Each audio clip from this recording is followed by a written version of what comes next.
Kannada big boss ನೋಡ್ತೀರಾ? ನೋಡ್ತೀನಿ. ಯಾರು ವಿನ್ನರ್ ಆಗ್ಬೇಕಂತೀರಾ? ಗಿಲ್ಲಿ ವಿನ್ ಆದ್ರೆ ಚೆನ್ನಾಗಿರುತ್ತೆ. ಗಿಲ್ಲಿ ಯಾಕೆ? ಅಂದ್ರೆ ಅವನು ಟಾಸ್ಕ್ ವಿಚಾರದಲ್ಲಿ ಟಾಸ್ಕ್ ಚೆನ್ನಾಗ್ ಆಡ್ತಾನೆ. ಆಮೇಲೆ ಅವನ್ದು ಕ್ಯಾರೆಕ್ಟರ್ ವೈಸ್ ಅವ್ನ್ ಗುಣನೂ ಚೆನ್ನಾಗಿದೆ. ಹಾ. ಎಲ್ಲಾರ್ನು ಎಂಟರ್ಟೈನ್ ಮಾಡ್ತಾನೆ. ಹಾ. ಈಗ ಬರೀ ಜಗಳ ಇದ್ರೆ ಚೆನ್ನಾಗಲ್ಲ. ಕರೆಕ್ಟ್ ಆಗಿ ಎಲ್ಲಿ ಕಮೆಂಟ್ ಮಾಡ್ಬೇಕು ಹಂಗೆ ಚೆನ್ನಾಗಿ ಎಂಟರ್ಟೈನ್ಮೆಂಟ್ ಕೊಡ್ತಾನೆ. ಅದಕ್ಕೆ ಸೀಕ್ರೆಟ್ ರೂಮ್ ಅಂತ ಒಂದು ಮಾಡಿ ರಕ್ಷಿತನ ಮತ್ತೆ ಧ್ರುವಂತನ ತಗೋ ನಂಗಂತೂ ಹಾಕಿದ್ರೆ. ತುಂಬಾ ಇಷ್ಟ ಆಯ್ತು. ರಕ್ಷಿತಾ ಧ್ರುವಂತ್ ಕಾಂಬಿನೇಷನ್. ಮೊದ್ಲೇ ಅವ್ರಿಬ್ರು ಜಗಳ ಆಡ್ತಿದ್ರು. ಹ್ಮ್. ಈಗ ಅದೇ ಸೀಕ್ರೆಟ್ ರೂಮ್ ಇರೋದ್ರಿಂದ ಇವ್ರಿಗೊಂದ್ ಚಾನ್ಸ್, ಬೇರೆಯವರು ಹೆಂಗೆ ಇವ್ರ ಬಗ್ಗೆ ತಿಳ್ಕೊಬಹುದು ಆತರ ಇರೋದ್ರಿಂದ. ಅಂದ್ರೆ ಧ್ರುವಂತ ಮತ್ತೆ ರಕ್ಷಿತಾ ಮೊದ್ಲು ಹೆಂಗ್ ಜಗಳ ಆಡ್ತಿದ್ರು ಅದೇ ತರ ಈಗಲೂ ಜಗಳ ಆಡ್ತಾರೆ ಸೀಕ್ರೆಟ್ ರೂಮ್ ಅಲ್ಲಿ. ಅದೇ ನಮ್ಗೆ ಅದೇ ಎಂಟರ್ಟೈನ್ಮೆಂಟ್ ಅವ್ರ ಇರೋದ್ರಿಂದ. ಅದೇನೆ. ಈಗ ಅವರಿಬ್ರು ಅಡ್ಜಸ್ಟ್ ಆಗ್ತಾರೆ ಇಲ್ಲೋ ಸೀಕ್ರೆಟ್ ರೂಮ್ ಗೆ. ಕರೆಕ್ಟ್ ಬಿಗ್ ಬಾಸ್ ಕರೆಕ್ಟ್ ಆಗಿ ಚೂಸ್ ಮಾಡಿ ಅವ್ರಿಬ್ರು ಕಳ್ಸಿರೋದ್ರಿಂದ ನೋಡಕ್ಕೆ ಎಂಟರ್ಟೈನ್ಮೆಂಟ್ ಚೆನ್ನಾಗಿದೆ. ಅಂದ್ರೆ ಗೇಮ್ ಮಾಡಕ್ಕೆ ಪ್ಲೇಯರ್ಸ್ ಗಳನ್ನ ಇವ್ರು ಅಂತ ಆಯ್ಕೆ ಮಾಡಿ ಅಂತ ಬಿಗ್ ಬಾಸ್ ಹೇಳಿದಾಗ ಧ್ರುವಂತರು ಅವ್ರು ಯಾರು ನಮ್ಮವರಲ್ಲ. ಧ್ರುವಂತ್ಗೆ ಯಾರು ಲೆಕ್ಕನೇ ಅಲ್ಲ. ಅವ್ರ ಕಂಟೆಸ್ಟೆಂಟ್ ಅಲ್ಲ, ಅವನೇ ಎಲ್ಲ ಅನ್ನಂಗೆ.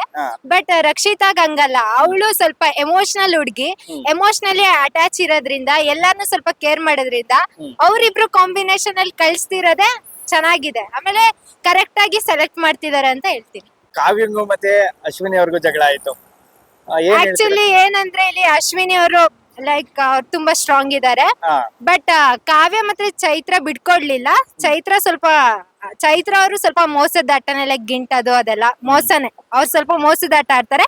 ಬಟ್ ಇಲ್ಲಿ ಕಾವ್ಯ ಅಶ್ವಿನಿ ಸ್ವಲ್ಪ ಪ್ರಾಂಪ್ಟ್ ಆಗಿ ಕರೆಕ್ಟ್ ಆಗಿ ರೂಲ್ಸ್ ಎಲ್ಲ ಫಾಲೋ ಮಾಡಿ ಆಡ್ತಾರೆ. ಬಿಗ್ ಬಾಸ್ ಅಲ್ಲಿ ಇವರು ಫೇಕ್ ಅಂತ ಅಂದ್ರೆ ಯಾರು ಹೇಳ್ತೀರಾ ಮೇಡಮ್? ತುಂಬಾನೇ ಫೇಕ್ ಅಂದ್ರೆ ಅಲ್ಲಿ ಅದೇ ಇವಳು ಚೈತ್ರ ಅವ್ರ ಫೇಕ್. ಕನ್ನಡ ಬಿಗ್ ಬಾಸ್ ನೋಡ್ತೀರಾ? ಯಾರು ವಿನ್ ಆಗ್ಬೇಕಂತೀರಾ? ಗಿಲ್ಲಿನೇ ಆಗ್ಬೇಕು. ಗಿಲ್ಲಿನೇ ಆಗ್ಬೇಕಾ? ಯಾಕೆ? ಅವ್ನ್ ಬಡವ, ಅವ್ನ್ ಗೆದ್ರೆ ಅವನಿಗೆ ಸ್ವಲ್ಪ ಉಪಯೋಗ ಆಗುತ್ತೆ ಅಂತ, ಅದಕ್ಕೋಸ್ಕರ ಗಿಲ್ಲಿ ಗೆಲ್ಬೇಕು. ಗಿಲ್ಲಿ ಅಂದ್ರೆ ಬರೀ ಕಾಮಿಡಿ ಮಾಡ್ಕಾಡೋದ್ರಿಂದ ಗೆಲ್ಲಕ್ ಆಗಲ್ಲ ಅಂತಾರೆ. ನಿಮ್ಗೆ ಏನ್ ಅನ್ಸುತ್ತೆ? ಕಾಮಿಡಿ ಮಾಡ್ತಾನೆ ಅಂದ್ರೆ ಅವ್ನ್ ಚೆನ್ನಾಗ್ ಕಾಮಿಡಿ ಮಾಡ್ತಾನೆ ಅಂದ್ರೆ ಎಲ್ಲಾರು ಚೆನ್ನಾಗಿರ್ಬೇಕಂತ ಕಾಮಿಡಿ ಮಾಡ್ತಾನೆ. ಜಾಲಿಯಾಗಿ ಎಂಜಾಯ್ ಮಾಡ್ಲಿ ಒಳಗಡೆ ಅಂತ ಕಾಮಿಡಿ ಮಾಡ್ತಾನೆ ಅಷ್ಟೇ. ಬಿಗ್ ಬಾಸ್ ಮನೆ ಇವ್ರು ಚೆನ್ನಾಗ್ ಆಡ್ತಾ ಇಲ್ಲ ಅಂದ್ರೆ ಯಾರು? ಅವನೇ ಧ್ರುವಂತೆ ಆಡ್ತಾ ಇದ್ದ. ಸೀಕ್ರೆಟ್ ರೂಮ್ ಅಂತ ಮಾಡಿ ಧ್ರುವಂತ ರಕ್ಷಿತನು ಒಳಗಾಕವ್ರೆ. ಸುಮ್ಮನ್ ಜಗಳ ಆಡ್ತಿರ್ತಾರೆ. ಅದ್ ನೋಡ್ರಿ ಏನ್ ಅನ್ಸುತ್ತೆ? ಅದೇ ಅವ್ರನ್ನೇ ಕಳ್ಸ್ಬೇಕು ಅಷ್ಟೇ. ರಕ್ಷಿತನ್ ಬಗ್ಗೆ ಏನ್ ಹೇಳ್ತೀರಾ? ಒಳ್ಳೆ ಹುಡುಗಿ, ಚೆನ್ನಾಗ್ ಆಡ್ತಾ ಇದ್ದಾಳೆ. ಆದ್ರೆ ಅವ್ಳನ್ನ ಆಟ ಆಡಕ್ ಬಿಡ್ತಾ ಇಲ್ಲ ಅಷ್ಟೇ. ಕನ್ನಡ ಬಿಗ್ ಬಾಸ್ ನೋಡ್ತೀರಾ? ನೋಡ್ತೀರಾ? ಯಾರು ವಿನ್ ಆಗ್ಬೇಕಂತೀರಾ? ಗಿಲ್ಲಿ. ಗಿಲ್ಲಿ ಯಾಕೆ? My favourite comedy scene. ಬೇಜಾರಿದ್ದಾಗ ಅವ್ರ ಕಾಮಿಡಿ ನೋಡಿ ನಗ್ತಾ ಇರ್ತೀವಿ. ಬಿಗ್ ಬಾಸ್ ನೀವು ಯಾರು ಅವ್ರೆ ಅಂತ ನೋಡ್ತಿದ್ದೀರಾ? ಗಿಲ್ಲಿ ಇರೋದಕ್ಕೆ ನೋಡ್ತಾ ಗಿಲ್ಲಿ ಎಕ್ಸಿಟ್ ಆದ್ರೆ? ಇಲ್ಲ ಅಂದ್ರೆ ನೋಡಲ್ಲ. ಫೈನಲ್ ಅಲ್ಲಿ ಯಾರು ಗೆದ್ರು ಅಂತ ನೋಡ್ಬೋದು ಅಷ್ಟ್ ಬಿಟ್ರೆ ಇನ್ನ ಬಿಗ್ ಬಾಸ್ ಮತ್ತೆ ನೋಡಲ್ಲ. ಗೊತ್ತಿಲ್ಲ. ಗಿಲ್ಲಿ ನಿಜವಾಗ್ಲೂ ಮುದ್ದ ಅಂತ ಹೇಳಕ್ ಆಗಲ್ಲ. ಆಕ್ಟಿವ್ ಆಗಿದ್ದಾರೆ, ಚೆನ್ನಾಗೂ ಆಡ್ತಾರೆ, ಎಲ್ರ ಜೊತೆ ಫ್ರೆಂಡ್ಲಿ ಆಗಿರ್ತಾರೆ. ಗಿಲ್ಲಿ ಬರೀ ಕಾಮಿಡಿ ಮಾಡೋದ್ರಿಂದ ಗೆಲ್ಲಕ್ ಆಗಲ್ಲ ಅಂತಾರೆ. ನಿಮ್ಗೆ ಏನ್ ಅನ್ಸುತ್ತೆ? ಬರೀ ಕಾಮಿಡಿ ಮಾಡೋದ್ರಿಂದ ಗೆಲ್ಲಕ್ ಆಗಲ್ಲ ಅಂತ, ಟಾಸ್ಕ್ನು ಅಷ್ಟೇ ಚೆನ್ನಾಗ್ ಆಡ್ತಾರಲ್ವಾ, ಅದ್ರಿಂದ ಗೆಲ್ತಾರೆ. ರಕ್ಷಿತನ್ ಬಗ್ಗೆ ಏನ್ ಹೇಳಕ್ ಇಷ್ಟಪಡ್ತೀರಾ? ಅವಳು ಚೆನ್ನಾಗ್ ಆಡ್ತಾ ಇದ್ದಾಳೆ. ಗಿಲ್ಲಿ ಜೊತೆ ಚೆನ್ನಾಗಿದ್ದಾಳೆ, ಸ್ವಂತ ತಂಗಿ ತರ ಇದ್ದಾಳೆ. ಈಗ ರಕ್ಷಿತನ್ ಮತ್ತೆ ಧ್ರುವಂತ ಸೀಕ್ರೆಟ್ ರೂಮ್ಗೆ ಅಂತ ಮಾಡಿ ಹಾಕವ್ರೆ. ಏನ್ ಅನ್ಸುತ್ತೆ ಅದು? ಪಾಪ ಅನ್ಸ್ತಾ ಇದೆ ನಂಗೆ ರಕ್ಷಿತಾ ಬಗ್ಗೆ. ಅವಳು ತುಂಬಾ ಭಯ ಪಡ್ತಿದ್ದಾಳೆ ಧ್ರುವಂತನ ನೋಡ್ಬಿಟ್ಟು. ಯಾಕೆ ಹಂಗಂತೀರಾ? ಒಂದೊಂದ್ಸಲ ಆಡೋದ್ ನೋಡಿದ್ರೆ ನಮ್ಗೆ ಭಯ ಆಗುತ್ತೆ. ಅಂತದ್ರಲ್ಲಿ ಅವ್ನ ಜೊತೆ ಅವಳು ಒಬ್ಳೇ ಇರೋದ್ರಿಂದ ಅವಳಗ್ ಭಯ ಅಂತ ಅನ್ಸುತ್ತೆ. ಯಾರಿಗೆ? ಈಗ ಧ್ರುವಂತ ಅವ್ರಿಗೆ ಏನ್ ಪದೇ ಹೇಳೋದು ಒಂದೇ ವಿಚಾರಕ್ಕೆ. ರಕ್ಷಿತಾ ಅಂದ್ರೆ ಮಾಮೂಲಿ ಡೇಸ್ ಅಲ್ಲೆಲ್ಲ ಕನ್ನಡನ ನೀಟಾಗಿ ಮಾತಾಡ್ತಾಳೆ. ಸುದೀಪ್ ಸರ್ ಅಂತ ವೀಕೆಂಡ್ ಸುದೀಪ್ ಸರ್ ಅಂತ ಬತ್ತಿದಂಗೆ ಕನ್ನಡ ಬರ್ದೇ ಇರೋ ರೀತಿ ಮಾತಾಡೋದು, ಡ್ರಾಮಾ ಮಾಡ್ತಾವಳೆ ಅಂತ ಅಂತಾರೆ. ನಿಮ್ಗೆ ಆತರ ಏನಿಲ್ಲ. ಈಗ ನಾವು ಅಷ್ಟೇ ಸ್ಕೂಲಲ್ಲಿ ಚೆನ್ನಾಗೇ ಇರ್ತೀವಿ. ಹೆಸರು ಬಂದ ತಕ್ಷಣ ನಾವು ತೊದ್ಲುತ್ತೀವಲ್ವಾ, ಸೇಮ್ ಅದೇ ತರ ಇದನ್ನು. ಓಕೆ, ಕನ್ನಡ ಬಿಗ್ ಬಾಸ್ ನೋಡ್ತೀರಾ? ಯಾರು ವಿನ್ ಆಗ್ಬೇಕಂತೀರಾ? ಗಿಲ್ಲಿ ಯಾಕೆ? ಚೆನ್ನಾಗ್ ಮಾಡ್ತಿದ್ದಾನೆ ಗಿಲ್ಲಿ, ಅದಕ್ಕೆ ವಿನ್ ಆಗ್ಬೇಕು. ಓಕೆ, ಯಾರು ಚೆನ್ನಾಗಿ ಆಡ್ತಿಲ್ಲ ಅನ್ಸತ್ತಲ್ಲ ನಿಮ್ಗೆ? ಧ್ರುವಂತ ಯಾಕೆ? ಅವನು ಜಾಸ್ತಿ ಮಾತಾಡ್ತಾನೆ, ಕಿರ್ಚಾಡ್ತಾನೆ, ರಕ್ಷಿತನ್ ಜೊತೆ ಜಗಳ ಮಾಡ್ತಾನೆ, ಅದಕ್ಕೆ ಧ್ರುವಂತ ಬೇಡ. ಈಗ ರಕ್ಷಿತನ್ ಮತ್ತೆ ಧ್ರುವಂತ್ನೆ ಒಂದು ಅದೇ ಸೀಕ್ರೆಟ್ ರೂಮ್ ಅಂತ ಮಾಡೋದ್ರೊಳಗೆ ಹಾಕಿದ್ರೆ ಏನ್ ಅನ್ಸುತ್ತೆ? ರಕ್ಷಿತನ ಒಳಗಡೆ ಕಳ್ಸ್ಬೇಕು, ಧ್ರುವನ್ನ ಆಚೆ ಕಳ್ಸ್ಬೇಕು. ಆಚೆ ಕಳಿಸ್ಬೇಕಂತೀರಾ? ಯಾಕೆ? ಅವ್ನ್ ಚೆನ್ನಾಗ್ ಆಡ್ತಿಲ್ಲ, ರಕ್ಷಿತನ್ಗೆ ಜಗಳ ಮಾಡ್ತಾನೆ. ರಾಶಿಕ್ ಅವ್ರ ಕ್ಯಾಪ್ಟನ್ ಆಗಿದ್ದಾರೆ. ಚೆನ್ನಾಗಿ ಯಾವ ತರ ಕ್ಯಾಪ್ಟನ್ಸಿ ನಡೆಸ್ತಿದ್ದಾರೆ ಅನ್ಸುತ್ತೆ? ಉಸ್ತುವಾರಿಯಲ್ಲಿ ಚೆನ್ನಾಗ್ ಆಡ್ತಿಲ್ಲ ಇವರು ರಾಶಿಕ್ ಅವರು.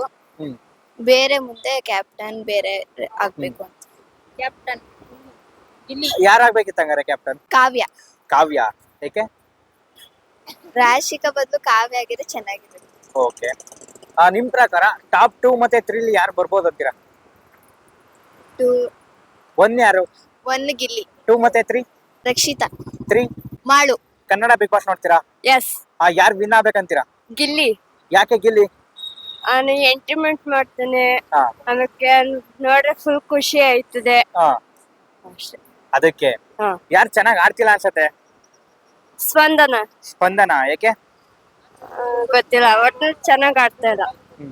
ಓಕೆ, ಬಿಗ್ ಬಾಸ್ ಮನೆಯಲ್ಲಿ ಬಕೆಟ್ ಅಂದ್ರೆ ಯಾರು ಹೇಳ್ತೀರಾ? ಕಾವ್ಯ, ಕಾವ್ಯ. ಯಾರಿಗೆ ಹಿಡಿತಿದ್ದಾರೆ? ಗಿಲ್ಲಿ. ಗಿಲ್ಲಿಗೆ. ಈಗ ಸೀಕ್ರೆಟ್ ರೂಮ್ ಅಂತ ಮಾಡಿ ಹ್ಮ್. ಧ್ರುವಂತ್ನ ಮತ್ತೆ ರಕ್ಷಿತ್ನ ಒಳಗಾಕಿದ್ದಾರೆ. ಏನ್ ಅನ್ಸುತ್ತೆ, ಚೆನ್ನಾಗಿದ್ಯಾ? ಹಾ, ಚೆನ್ನಾಗೈತೆ ಇಬ್ರದು. ಮನೆ ಒಳಗಡೆ ಹಾಕಿರೋಕ್ಕಿಂತ ಇವ್ರದೇ ಚೆನ್ನಾಗೈತೆ ಅನ್ಸುತ್ತೆ. ಅದೇ ಚೆನ್ನಾಗೈತೆ ಅಂತೀರಾ? ಟಾಸ್ಕ್ ಅಂತ ಬಂದಾಗ ಪ್ಲೇಯರ್ಸ್ ಗಳನ್ನ ಆಯ್ಕೆ ಮಾಡ್ಬೇಕಿರುತ್ತೆ ಯಾರ್ಯಾರಿಗೆ ಅಂತ. ಧ್ರುವಂತ್ ಅವ್ರು ಚೆನ್ನಾಗಿ ಆಯ್ಕೆ ಮಾಡ್ತಿದ್ದಾರೆ ಅಥವಾ ರಕ್ಷಿತಾ ಚೆನ್ನಾಗಿ ಆಯ್ಕೆ ಮಾಡ್ತಿದ್ದಾರೆ? ರಕ್ಷಿತಾ. ಕನ್ನಡ ಬಿಗ್ ಬಾಸ್ ನೋಡ್ತೀರಾ? ಹೌದು ಸರ್, ಯಾರು ವಿನ್ನರ್ ಆಗ್ಬೇಕಂತೀರಾ? ಗಿಲ್ಲಿ ಯಾಕೆ? ಚೆನ್ನಾಗಿ ಎಂಟರ್ಟೈನ್ ಮಾಡ್ತಾನೆ ಅದಕ್ಕೆ. ಅದಕ್ಕೆ. ಓಕೆ, ನೆನ್ನೆ ಎಪಿಸೋಡ್ ನೋಡಿದ್ರಾ? ಹಾ ಸರ್, ನೋಡಿ. ಗಿಲ್ಲಿ ಚೈತ್ರ ಅವ್ರಿಗೆ ಹೆವಿ ಕೌಂಟರ್ ಕೊಡ್ತಾ ಇದ್ರು, ರೇಗಿಸ್ತಾ ಇದ್ರು. ಏನ್ ಅನ್ಸುತ್ತೆ? ಅಂದ್ರೆ ಚೈತ್ರ ಫೇಕ್ ಅನ್ಸುತ್ತೆ. ಚೈತ್ರ ಫೇಕ್ ಅನ್ಸುತ್ತಾ? ಯಾಕೆ ಮೇಡಮ್? ಅಂದ್ರೆ ಒಂದ್ ತರ ಇರಲ್ಲ ಅವ್ರು. ಒಂದೊಂದ್ ಹತ್ರನೇ ಸುಮ್ನೆ ಎಳದು ಹಾಗೆಲ್ಲ ಮಾಡ್ತಾರೆ. ಗಿಲ್ಲಿ ರೇಗ್ಸೋದು ಖುಷಿ ಆಗುದ್ ನೋಡಿದ್ರಿ. ಖುಷಿ ಆಗುತ್ತೆ ಅಂತೀರಾ? ಓಕೆ, ನೆನೆ ಕಾವ್ಯ ಅವ್ರ ಮೇಲೆ ಅಶ್ವಿನಿ ಅವರು ಕೂತ್ಕೊಂಡ್ಬಿಟ್ಟಿದ್ರು. ಬಜಾರ್ ಆದ್ರೆ ಎದ್ದೇಳ್ತಿರ್ಲಿಲ್ಲ ಗೇಮ್ ಮಾಡ್ಬೇಕಾದ್ರೆ. ಏನ್ ಹೇಳ್ತೀರಾ ಅದಕ್ಕೆ? ಅದು ಇಷ್ಟ ಆಗಿಲ್ಲ ಸರ್ ನಮ್ಗೆ. ಇಷ್ಟ ಆಗಿಲ್ಲ. ಏಕೆ? ಅಶ್ವಿನಿ ಅವ್ರು ಮಾಡೋದು ಇಷ್ಟ ಆಗಲ್ಲ. ಅಂದ್ರೆ ಅಶ್ವಿನಿ ಅವರು ನಾನು ಬದಲಾಗಿದ್ದೀನಿ, ಇದು ನಂದು 0.22 ಅಂತ ಹೇಳ್ತಿದ್ರು. ಏನು ಬದ್ಲಾಗಿಲ್ಲ ಅನ್ಸುತ್ತೆ. ಏನಿಲ್ಲ ಅಂತೀರಾ? ಓಕೆ, ಬಿಗ್ ಬಾಸ್ ಮನೆಯವರು ಚೆನ್ನಾಗಿ ಆಡ್ತಿಲ್ಲ ಅಂದ್ರೆ ಯಾರು ಮೇಡಮ್? ಚೆನ್ನಾಗ್ ಆಡ್ತಿಲ್ಲ ಅಂದ್ರೆ ಮಾಳು ಅನ್ಸುತ್ತೆ. ಮಾಳು. ಅವರು ತುಂಬಾ ಸೈಲೆಂಟ್ ಆಗಿದ್ದಾರೆ ಅನ್ಸುತ್ತೆ. ಅದಕ್ಕೆ. ಈಗ ಹೊಸದಾಗಿ ಸೀಕ್ರೆಟ್ ರೂಮ್ ಅಂತ ಮಾಡಿ ರಕ್ಷಿತನ ಮತ್ತೆ ಧ್ರುವಂತ್ ಅವ್ರನ್ನ ಕರ್ಕೊಂಡು ಒಳಗ್ ಕೂರ್ಸಿದ್ದಾರೆ. ಅಂದ್ರೆ ಇವ್ರಗಳ ಆಟ ಏನ್ ಮಾತಾಡ್ತಾರೆ ಅಂತ ಗೊತ್ತಾಗ್ಲಿ ಅಂತ. ನಿಮ್ಗೆ ಏನ್ ಅನ್ಸುತ್ತೆ ಅದು? ಅದು ಚೆನ್ನಾಗ್ ಅನ್ಸುತ್ತೆ secret room. Last time Bigg Boss ಅಲ್ಲಿ ಬಂದಿರೋ, ಈ ಸರ್ತಿ ಬಂದಿದೆ, ಖುಷಿ ಆಗುತ್ತೆ ನೋಡಕ್ಕೆ. ಎಲ್ಲ ಏನಂತಿದೆ ಅಂದ್ರೆ ರಕ್ಷಿತ್ ಅವ್ರ ಮೊಕ್ವಾಡನ ಧ್ರುವಂತ್ ಅವ್ರು ಕಳೀತಿದ್ದಾರೆ ಸೀಕ್ರೆಟ್ ರೂಮ್ ಅಲ್ಲಿ ಅಂತಾರೆ. ನಿಮ್ಗೆ ಏನ್ ಅನ್ಸುತ್ತೆ? ನಂಗೂ ಅವರು ಸೀಕ್ರೆಟ್ ರೂಮ್ ಅಲ್ಲೇ ಒಂಥರ ಇದ್ರು, ಅಲ್ಲೇ ಒಂಥರ ಇದ್ರು ಅನ್ಸುತ್ತೆ. ಫೇಕ್ ಯಾರು ಅನ್ಸುತ್ತೆ ಅವ್ರಿಬ್ರಲ್ಲಿ ನಿಮ್ಗೆ? ನಂಗೆ ಧ್ರುವಂತ್ ಅನ್ಸುತ್ತೆ. ಧ್ರುವಂತೇನಾ? ಹೇಗೆ? ಅವ್ರು ಹಂಗೆ ಅಲ್ಲಿ ಫೇಕ್ ಅನ್ಸ್ತಾರ. ಸರಿ. ಓಕೆ, ಈ ವೀಕ್ ಮನೆಯವ್ರಿಗೆ ಯಾರು ಹೋಗ್ಬೇಕಂತೀರಾ? ಈ ವೀಕ್ ಸ್ಪಂದನ. ಸ್ಪಂದನ. ಯಾಕೆ? ಅವರು ಜಾಸ್ತಿ ಗೇಮ್ಸ್ ಅದೆಲ್ಲ ಆಡಲ್ಲ ಅನ್ಸುತ್ತೆ. ಅದಕ್ಕೆ.